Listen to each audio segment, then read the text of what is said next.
Welcome to Fun and Games Side Quests. Every episode is a different host sharing a video game they love and why they love it.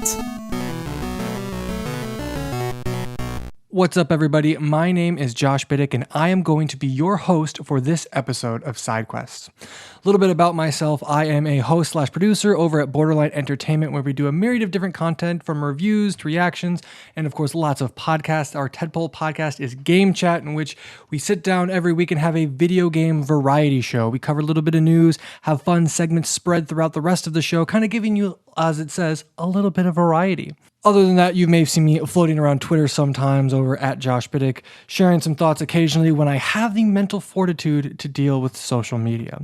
But that is not why I'm here today. I am here today to tell you about one of my favorite games, Dissidia Final Fantasy. Now, for those of you who may not know what Dissidia Final Fantasy is, there may be some good reason because it's a little bit out there for the Final Fantasy genre, right? It's an arena-style fighter where it takes the main protagonists from all the Final Fantasy games and the main villains, and they put them together in a fighting game. It's really fun, really unique. And for me, as someone who's not a huge fighting game person, but loves Final Fantasy, I fell in love with this game. This game came back out in 2009 on one of the best consoles, if I dare say so myself, the PlayStation Portable, the PSP, the king of handheld gaming at the time, maybe even now. I don't know. It's all up to you. I mean, I think the Vita is better, and obviously you can have your opinions on the Switch, but you know, PlayStation and their portable consoles were crushing it, in my opinion. So a little bit of history for me with Final Fantasy. I love Final Fantasy. I love those games. For me, like Final Fantasy and Kingdom Hearts are my big go-tos when I think of like my favorite gaming franchises. And when Dissidia Final Fantasy came out, at that time I had only played 10, 10-2, and 8 and 7, if I'm pretty sure. So I hadn't had a long history with Final Fantasy. I guess Final Fantasy X came out in 2001, so I guess time-wise it was long, but I hadn't played all of the games. And with Dissidia, you were able to go in and see all of these characters fully voiced, rendered in 3D, had new models, it was HD, it was fantastic. It was really cool for me to get to learn about some of these characters and see them in a new light from where I might have seen their sprites or know of them from like the front covers of games, but to get to see them move and play in a much different way. The story of Dissidia is very interesting. You basically have Cosmos and Chaos, two gods, right? One good, one evil, the whole spiel, the whole kit and caboodle. And they take their warriors to fight against each other for the conflict, right? And they're trying to find this resolution. It's very, very Final Fantasy. And you get to go through, and there's a story mode, obviously, there's multiplayer, there's all sorts of different things you can do. There's like dungeons, the whole 9 yards. And you just go through, play as each fighter, learn a bit more about their story, and, obviously you're fighting their villain. All of the stages are classic Final Fantasy stages recreated from the ground up, so you can see them as like a fighting arena. It is a blast. The combat is different. It's not just like, you're not really using combos, you're not button mashing. They had a really cool system where they had something called bravery. So as you would do bravery attacks, you would increase the amount of actual overall damage you could do. So bravery attacks, you'd slowly chip away, they'd be lighter, and then your goal was to break your other person's bravery, right? So say I had like 1,000 bravery, someone else had like 40 at the time. I hit them for 40 damage. Their bravery breaks, so they're a little staggered. And then as you're hitting, each damage you do, like each bravery attack you do to your opponent, then increases the bravery pool for that fight.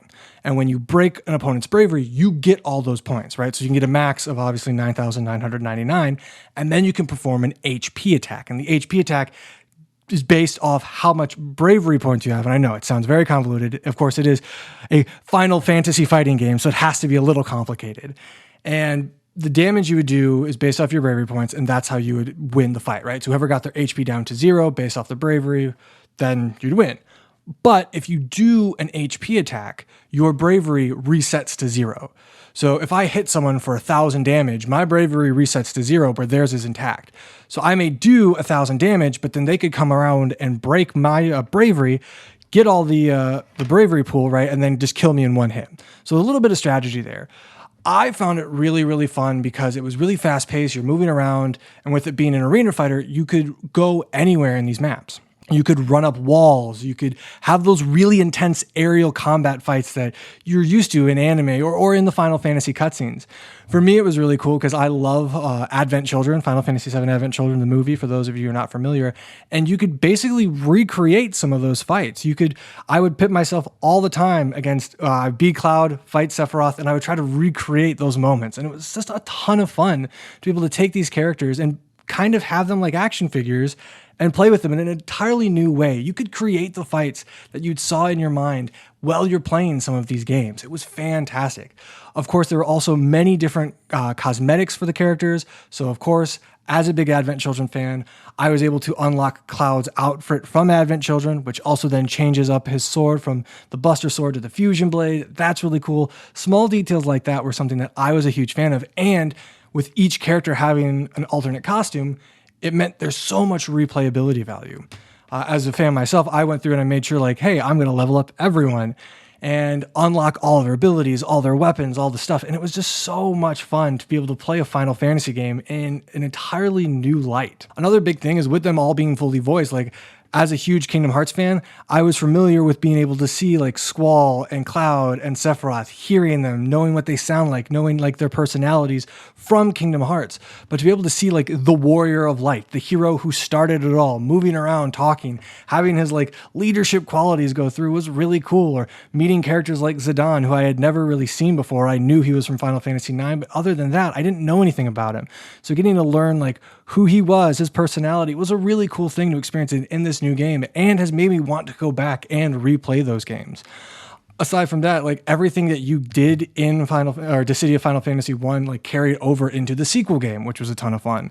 And it's been said that the story in Dissidia is actually kind of canon to all the Final Fantasy games, which is a little convoluted and really weird. But for me, it was cool to be able to actually continue the story of some of these characters. Final Fantasy X is one of my favorite games of all time, and I love it so much. So to be able to have more interactions with Tidus and even his dad and kind of go a little bit further with that story and to stretch it out a little bit more was something really, really cool to experience. Another one of the really fun components of this game was you would be able to build up like a super gauge, right? So it was your EX meter. And when you unleashed it, your character kind of went in like a Super Saiyan mode, but basically their weapon would turn into their ultimate weapon, whatever that was for them, right? And you would be able to do your super move, which was dope. So for Tidus, who I played a ton of, you could do your HP attack and then go into a second damage dealing attack, which he would use his final overdrive Blitz Ace. And it was all flashy and you're flying around and there are lights and explosions. And it's just basically Final Fantasy like turned up to 11. It feels so much fun to do and play, especially when each character feels so different, right? You have Tidus, who is really fast and nimble and kind of using his gymnastic athletic ability to move faster and with kicks and hits, and he uses his sword in different ways you don't think he would because of how static he is in Final Fantasy X, versus Cloud, who moves a little bit slower but hits way harder, or Terra, who focuses primarily on magic-based attacks, or Bartz, who uses the weapons of the other fighters with all of his combos. So some of his all of his attacks actually are based on the attacks of other characters. So you could come up with really cool combinations as you're playing him. It was just really well thought out. I thought every character was really balanced. They offered something new. And you could get really good if you focused on one character, like any fighting game, right? Whoever your main is, you're going to dominate with. So to be able to kind of play and have something new each time you go into the game, I thought was really special, let alone, like I said, everything carrying over to the next game. And being able to like have all your characters still leveled up, I thought was really special for a series because, hey, I spent all this time grinding, I've got everyone to level 100, and now I can replay all that and even get new moves that they've entered in for the second game. If you're out there with a PSP and you are able to get your hands on Dissidia or Dissidia Duodecim, which is the sequel, it's a weird name, I highly recommend it. Those games are fantastic. I have so much fun with them. There's something so special about being able to play a game with some of your favorite characters who you feel you know so well and see them in a whole new light. I can't recommend it enough. If you can't get either of those games or you don't have access to a PSP, there is the PlayStation 4 version of the game, which is Dissidia NT. I guess it's Dissidia Final Fantasy NT, which basically it was a game that took an arcade version that was in Japan. There was an arcade machine that would play the game where it was like 3v3, took that, made it for the console. It It's good. It's not as great as the PSP version, I feel. Obviously, it looks a little prettier. The roster of characters is immensely bigger, so there is that for it if you want to. But it is, there's something about just a one-on-one fight with an iconic stage, and then maybe either really intense battle music that you know every single note to because you've listened to it 1,000 times. Or what I would like to do is just the silence, no music at all, and just a fight between you and your opponent. Something about that. I don't know. For me, it just clicked. I had a blast with it, and I cannot recommend it enough. I hope you get to play it, or I hope something I said here interested you enough to maybe check it out, or check out some videos at least, and be like, hey man, that Josh guy knows what he's talking about. His voice is very soothing, and because of it, I wanted to look up this new, different Final Fantasy game that I hadn't heard of and hadn't played before. So I hope I took you on a journey. I hope you heard something you liked or enjoyed. And if you did, fantastic. If not, listen to one of the many other episodes of this wonderful show with the wonderful people telling you all about the games they love. Check out one of those because I'm sure you will find something you like. If you've liked me at all, please check out some more of my stuff over at borderlineentertainment.com. You can follow Borderline Entertainment on Twitter, or you could follow me at Josh Bittick to see what I'm up to if anything I've said has tickled your fancy whatsoever. Other than that, thank you so much. Have fun, stay safe, and of course, happy gaming.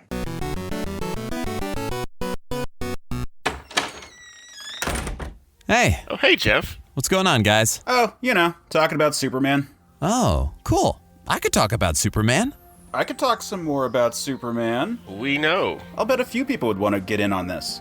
I'm down. You know it. That sounds like fun. I'll do it. Cool, let's do it. We can call the show Men of Steel. And you can find it at certainpov.com. Or wherever you get your podcasts. Yay. CPOV. certainpov.com.